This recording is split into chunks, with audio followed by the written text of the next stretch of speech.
بہت زمانے پہلے کی بات ہے، ایک دور دراز وادی میں ایک ننھی شہزادی رہتی تھی جسے سب پھول شہزادی کہتے تھے۔ اس کا اصل نام شزا تھا۔ شزا کے وجود میں ایسی جادوئی طاقت تھی کہ جب وہ کسی سوکھے درخت، مرجھائے پودے یا خشک زمین کو چھوتی تو وہاں خوشبو سے بھرے رنگ برنگے پھول اگاتے۔ اس کی ہنسی میں چڑیوں کی چہچہاہٹ اور قدموں میں بہار کا رقص چھپا ہوتا۔ ہر صبح جب وہ باغ میں نکلتی، تتلیاں اس کے گرد ناچنے لگتی، ہوا میں خوشبو پھیل جاتی اور سورج کی پہلی کرن اس کے بالوں میں کھیلتی۔ پھول شہزادی کی دنیا خوبصورت، ہنستی مسکراتی اور محبت سے لبریز تھی۔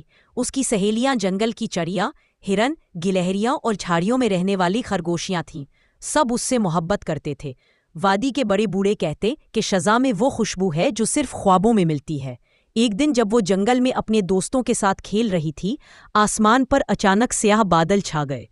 گرم موسم میں سرد ہوا کی ایک لہر اٹھی اور درختوں کے پتے کپ کپانے لگے۔ سب جانور سہم کر چھپ گئے۔ پھر آسمان کی بلندیوں سے ایک پرندہ اترا۔ وہ عام پرندہ نہ تھا۔ اس کے پر سیاہ دھوئے جیسے تھے اور آنکھوں میں سرخ چمک جیسے انگارے ہو۔ اس کی چونچ چاندی جیسی چمکتی تھی اور آواز گرجدار تھی۔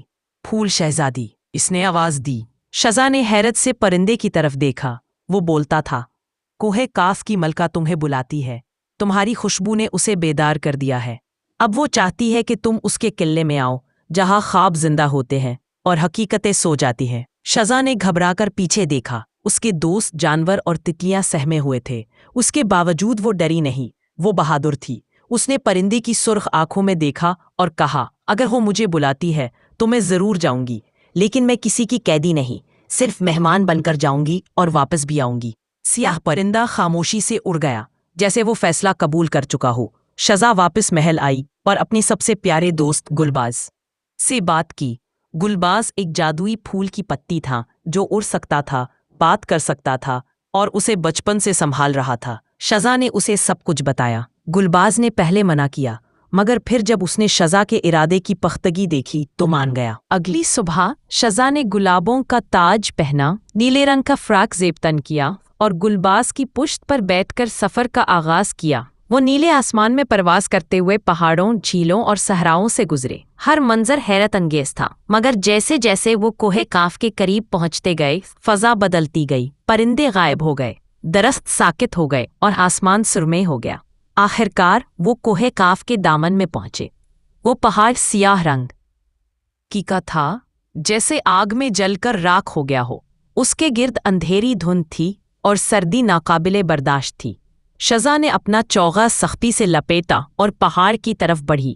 وہاں ایک پتھر پر کچھ الفاظ کندہ تھے، جو سچ دیکھنا چاہے اندھیرے سے مت ڈرے۔ شزا نے اپنے نازک ہاتھ سے پتھر کو چھوا۔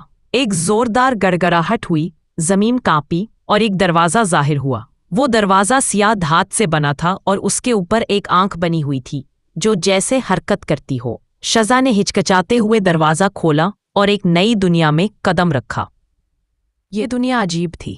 یہاں درخت سرگوشیاں کرتے تھے، زمین پر خوابوں کی طرح دھند تیرتی تھی اور ہر طرف روشنی اور سایہ آپس میں الجھے ہوئے تھے۔ شزا نے چند قدم آگے بڑھائے تو ایک جھیل سامنے آئی۔ وہ جھیل نیلے شیشے کی طرح صاف تھی اور اس میں چہرے جھلملاتے تھے، وہ چہرے جنہیں شزا نے کبھی دیکھا بھی نہ تھا۔ جھیل بولی، تم پھول شہزادی ہو، وقت آ گیا ہے۔ شزا نے جھیل میں جھانکا اور اچانک اس نے خود کو دیکھا، ایک قلعے میں قید۔ اس کے پھول مرجھا چکے تھے، آنکھیں نم تھیں اور ارد گرد سائے تھے جو اس کی خوشبو چھیننے کی کوشش کر رہے تھے۔ اچانک ایک آواز آئی، کیا تم اپنا انجام دیکھ کر واپس جانا چاہو گی؟ شزا نے کہا، نہیں، اگر میرا انجام بھی یہ ہو تو میں جاننا چاہتی ہوں کہ کیوں۔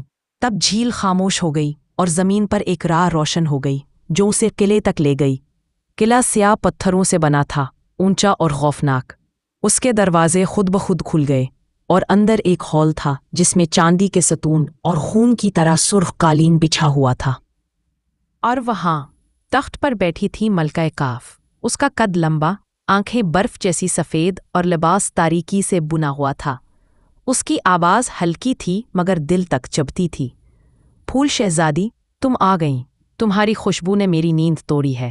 اب میں چاہتی ہوں کہ تم ہمیشہ میرے ساتھ رہو تاکہ میری دنیا میں روشنی ہو۔ شزا نے نرمی سے کہا، میری خوشبو قید میں نہیں کھلتی۔ اگر تم روشنی چاہتی ہو تو آزادی دو، خوشبو دو، محبت دو۔ ملکہ ہنسی۔ محبت؟ یہ لفظ یہاں بیکار ہے۔ یہاں صرف خواب رہتے ہیں، اور خواب ہمیشہ خوبصورت نہیں ہوتے۔ شہزاد نے اپنی ہتھیلی میں ایک بیج لیا جو وہ ہمیشہ ساتھ رکھتی تھی۔ اس نے اسے زمین پر رکھ کر آنکھیں بند کیں۔ بیج سے روشنی نکلی اور ایک ننھا سا پھول اگا جس سے خوشبو پھیلی۔ وہ خوشبو ہال کے ہر کونے میں پھیل گئی۔ سائے ہٹنے لگے، ستون چمکنے لگے، اور ملکہ کے چہرے پر ایک نمی سی آ گئی۔ اگر آپ کو یہ کہانی دل کو چھو گئی ہو تو ایک لمحہ نکالیے اور ہمارے چینل کو لائک کریں، شیئر کریں اور سبسکرائب ضرور کیجیے۔ یقین جانیے، آپ کا ایک لائک، آپ کا ایک سبسکرائب ہمارے حوصلے کو نئی اڑان دیتا ہے۔ شکریہ۔